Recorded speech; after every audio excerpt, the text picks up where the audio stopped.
नमस्कार, विंध्या टाइम्स में आपका स्वागत है। कोरोना का कहर विश्व भर में जिस रफ्तार से बढ़ रहा है उससे कहीं ना कहीं तमाम देशों में भय का माहौल है, चिंता की बात है। तमाम प्रयास किए जा रहे हैं, लोगों से तमाम अपीलें की जा रही हैं। बहुत सारी कंट्रीज़ लॉकडाउन हो चुकी है, लेकिन स्थितियां नियंत्रण से में अब तक नहीं हैं। प्रयास जारी हैं, लोग रिकवर भी कर रहे हैं, लेकिन अगर अभी तक की स्थिति की बात की जाए तो दिक्कत बहुत ज़्यादा है। दरअसल जिस तरह से ये मामले बढ़ रहे हैं उससे कहीं ना कहीं लोगों में डर का माहौल होना लाजमी है। भारत में अब तक 1395 लोगों को डिटेक्ट किया गया है जिनमें कोरोना वायरस जिनका पॉजिटिव पाया गया है। 40 मौतें हो चुकी हैं देश भर में, ये एक बड़ी खबर है। विश्व भर में लगभग 8 लाख लोग कोरोना संक्रमित पाए गए हैं और जिसके कारण कहीं ना कहीं अब पूरे विश्व को ये सोचना होगा। लगभग 38,000 मौतें पूरे विश्व में हो चुकी हैं। कोरोना को लेकर जागरूकता की कोशिशें, कवायदें पूरे राज्य की सरकारें कर रही हैं। देश भर में कहीं ना कहीं लोगों को बचाने के लिए जो कवायद शुरू हुई है वो भी कहीं ना कहीं सही दिशा की ओर है, लेकिन जिस तरह से संख्या बढ़ रही है, चाहे मध्य प्रदेश की बात की जाए, चाहे महाराष्ट्र की बात की जाए, एक बहुत बड़ी चिंता अब सामने आ गई है सरकार के, क्योंकि मामले लगातार बढ़ रहे हैं। सरकार बार बार कोशिश कर रही है कि किसी तरह से सफल लॉकडाउन रखा जाए। लोगों से अपील की जा रही है। लॉकडाउन में अब सख्ती शुरू हो गई है। मध्य प्रदेश में के इंदौर में 3 दिन पूरी तरह से बंद करने का जो फैसला लिया गया, ये इसीलिए लिया गया।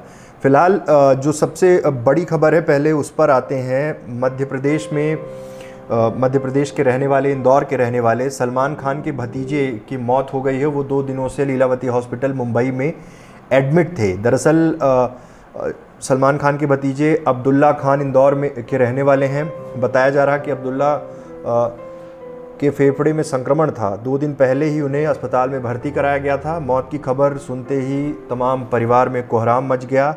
हालांकि अब तक ये स्पष्ट नहीं हो पाया है कि उनकी मौत कोरोना वायरस के कारण हुई है या कुछ और कारण थे, लेकिन ये बात बिल्कुल साफ हो रही है। अब रिपोर्ट आने पर ही इस बारे में कुछ कहना सही होगा, क्योंकि रिपोर्ट पॉजिटिव आती है तो ये माना जाएगा कि उनकी मौत कोरोना संक्रमण से हुई, लेकिन अभी पूरा परिवार सदमे में है। दिल्ली की खबर की ओर रुख कर लेते हैं। जमात के मरकज़ में मौजूद थे 1500 से 1700 लोग। जब मार्च में आयोजन हुआ, 334 लोग भेजे गए हॉस्पिटल, 700 लोगों को क्वारंटीन किया गया है। दिल्ली के निज़ामुद्दीन स्थित तबलीगी जमात के मरकज़ में मौजूद 24 लोग अब तक कोरोना पॉजिटिव मिले हैं। यह जानकारी दिल्ली के स्वास्थ्य मंत्री सत्येंद्र जैन ने दी है। उन्होंने कहा है कि हमें सटीक आंकड़ा पता नहीं, लेकिन मरकज़ में 1500 से 1700 लोग इकट्ठा हुए थे।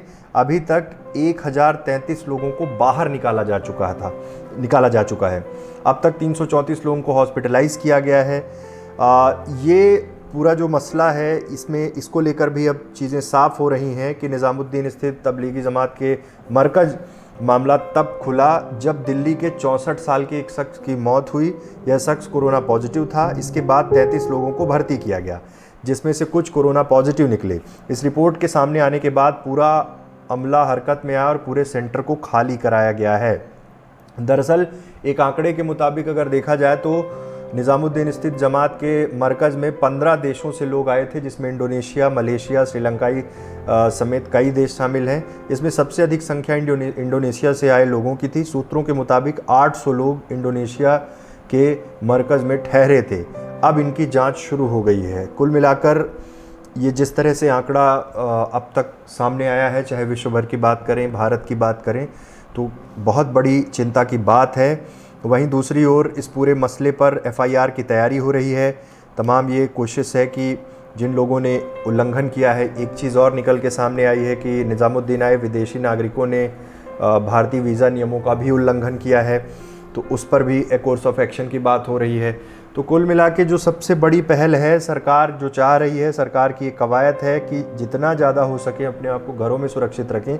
लेकिन जिस तरह से संक्रमण तेज़ी से फैल रहा है उससे सरकार बहुत चिंतित है। चिंता करना लाजमी है, क्योंकि आंकड़े बढ़ रहे हैं। लगातार ये कोशिश की जा रही थी कि किसी तरह से नियंत्रण में चीज़ें की जाएँ, किसी तरह से ये सारी चीज़ें रुकें, लेकिन अभी की जो स्थिति है, जिस तरह से चीज़ें निकल कर आ रही हैं, चाहे देश की बात की जाए, चाहे मध्य प्रदेश की, चाहे हम महाराष्ट्र की बात करें, तमाम वो लोग फंसे हुए हैं। और एक बड़ी बात ये है कि देश भर में जो मजदूर पलायन कर रहे हैं, वहाँ से निकल रहे हैं जहाँ पे रुके हुए थे। अब एक खबर ये भी आ रही है कि तमाम व्यवस्थाएं होने के बाद भी लोग पैदल ही अपने घरों को निकल चुके हैं। उनके लिए क्या जैसे ही राज्यों की सीमाओं के अंदर जा रहे हैं तो क्या कोई जांच की जा रही है? अगर इन सारी चीज़ों पर नज़र डालें तो ऐसा लगता है कई बार कि अभी उतने पुख्ता तौर पर जांच नहीं हो पा रही है। अब ये किस तरह से करेंगे, क्या क्या चीज़ें आगे होंगी, आगे गवर्नमेंट क्या स्टेप उठाती है, ये बहुत महत्वपूर्ण हो जाता है। लेकिन फ़िलहाल देश भर का जो आंकड़ा है, देश में जो चीज़ें निकल कर आ रही हैं, उससे कहीं ना कहीं आम जन भी डरा हुआ है। लेकिन लोग ये जानते हैं कि संयम से काम लेना बहुत ज़रूरी है। 37,822 मौतें अब तक हो चुकी हैं पूरे विश्व में। भारत में भी आंकड़ा बढ़ रहा है, लोग रिकवर भी कर रहे हैं। महाराष्ट्र में 39 लोग रोग मुक्त हुए हैं, केरल में 16 लोग, उत्तर प्रदेश में 17 लोग तो रिकवर भी कर रहे हैं। लेकिन अब सबसे बड़ी बात यह है कि ऐसी परिस्थिति में किस तरह से चीज़ों को संभाला जाए, सरकार के सामने ये बहुत बड़ी चुनौती है। और अब एक बड़ी बात यह है कि सरकार ने, मुंबई हाई कोर्ट ने महाराष्ट्र सरकार से कहा है कि प्रवासी श्रमिकों के लिए तमाम ज़रूरी व्यवस्थाएं की जाए। हमारे पास भी ऐसे बहुत सारे कॉल आ रहे हैं, जो लोग बाहर फंसे हुए हैं, मदद की बात करते हैं। अभी सबसे बड़ी सिचुएशन ये है, जो लोग राज्य सरकार द्वारा, आम लोगों द्वारा, जो लोग वहाँ पे हैं, जो फिनेंशियली स्ट्रॉन्ग हैं, जो मदद कर सकते हैं, वो लोग मदद के लिए सामने आ रहे हैं। इसलिए हड़बड़ी में भागने की ज़रूरत नहीं है, क्योंकि अभी सबसे ज़्यादा ज़रूरत ये है अपने आप को बचाना। आप जहाँ हैं वहीं रुकें। सरकार भी उसके लिए तमाम प्रयास कर रही है। सरकार की कोशिश है कि किसी भी तरह से इस संक्रमण को फैलने से रोका जाए। अब तक की जो स्थिति है उसके हिसाब से अभी हम यही कह सकते हैं कि संयम रखें और जहाँ पे हैं वहीं रुकें, क्योंकि बाकी व्यवस्थाएं की जा रही हैं और जिस तरह से आंकड़ा बढ़ रहा है उसको लेकर सरकार भी गंभीर है। अब देखना होगा कि तमाम वो चीज़ें किस तरह से आगे की जाती हैं। तो ये थी कोरोना अपडेट। पूरे देश भर में, पूरे विश्व में जिस तरह से आंकड़े बढ़ रहे हैं उसको लेकर सभी चिंतित हैं।